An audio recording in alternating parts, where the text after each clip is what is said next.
বেলঘরিয়া নন্দনগর সেখানে মদ্যপানের প্রতিবাদ করেছিলেন। তার জন্য দেখুন কিভাবে শিক্ষককে মারধর করা হচ্ছে। মত্ত যুবক যুবতীদের মারে রক্তাক্ত হলেন অঙ্কন শিক্ষক। আজ ভোরের ঘটনা। এভাবেই মদ্যপানের প্রতিবাদ করেছিলেন বলে হেনস্থার শিকার হতে হলো। রীতিমতো চোর ঘুষি মারা হচ্ছে ওই আঁকার শিক্ষককে। কামারহাটি পৌরসভার 31 নম্বর ওয়ার্ডে এই ঘটনাটি ঘটেছে। চোর ঘুষি লাথি মারা হচ্ছে ওই আঁকার শিক্ষককে। তার অপরাধ, এভাবে প্রকাশ্য রাস্তায় সকালে মদ্যপান করা হচ্ছে, তার প্রতিবাদ করেছিলেন ওই আঁকার শিক্ষক। সিসি ক্যামেরা বন্দী হয়েছে এই গোটা ঘটনা।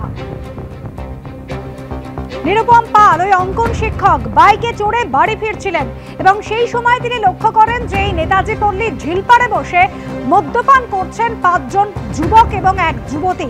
প্রতিবাদ করেছিলেন। তারপর গোটা ঘটনা আপনাদের সামনে।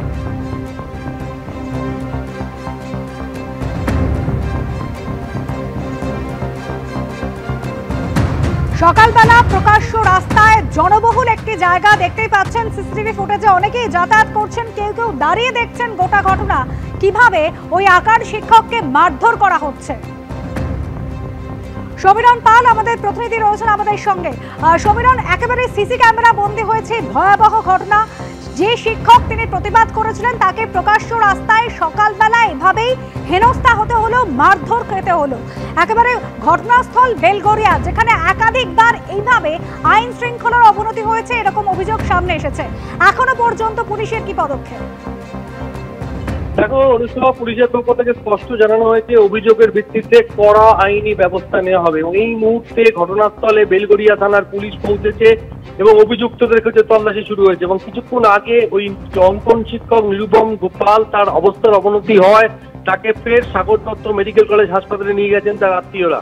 যেটা জানা যাচ্ছে আজকে ভোরবেলা ওই শিক্ষক, তার বাড়ি হচ্ছে নন্দননগর সুভাষপল্লী এলাকায়, তিনি বেলঘরিয়া 2 নম্বর রেলগেটের কাছে কৌশিকী অমাবস্যা উপলক্ষে কালী পুজো দিয়ে বাইকে করে বাড়ি ফিরছিলেন। নন্দননগর ঝিলপাড়ের ওখানে তিনি ফেরার সময় দেখতে পান যে কয়েকজন যুবক এবং একজন যুবতী প্রকাশ্যে মদ্যপান করছে।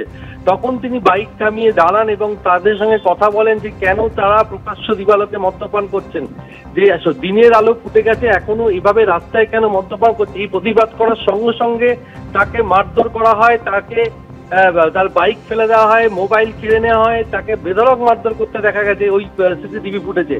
এবং তিনি যারা জানিয়েছেন যে কয়েকজন এলাকার বাসিন্দা বিষয়টি দেখতে পেয়ে ছুটে আসেন, তাকে রক্ষা করেন, না হলে তাকে প্রাণে মেরে ফেলা হতো।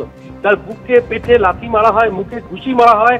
তারপরে তার পরিবারের লোকজন তাকে সাগর দত্ত মেডিকেল কলেজ হাসপাতালে নিয়ে যায়, প্রাথমিক চিকিৎসার পর তাকে বাড়িতে নিয়ে আসা হয় এবং এর মধ্যেই বেলঘরিয়া থানায় অভিযোগ দায়ের করা হয়েছে। কিন্তু এখনো পর্যন্ত এই ঘটনায় কাউকে পুলিশ গ্রেপ্তার করতে পারেনি।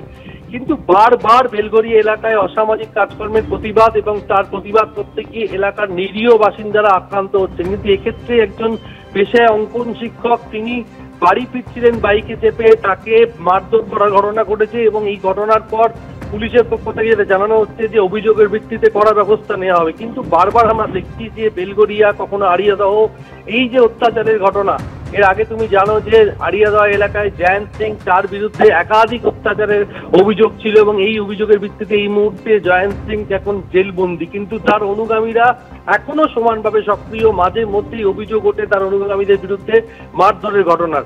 ঠিক গত সপ্তাহে তুমি জানো কামারহাটি পুরসভার 25 নম্বর ওয়ার্ড বেলঘরিয়ার কলোনি বাজার এলাকায়, সেখানে এক যুবক রাত্রিবেলা বাড়ি ফিরছিল, তাকে মারধর করা হয় এবং এই ঘটনায় 3 জনকে গ্রেপ্তার করেছে পুলিশ। কিন্তু ঘটনার পর সামনে আসে যে এলাকায় অসামাজিক কাজকর্মের প্রতিবাদ করছিল যুবক, আক্রান্ত হয়েছিল। ঠিক একই ঘটনা 1 সপ্তাহ পরে নন্দননগর এলাকায় ঘটলো।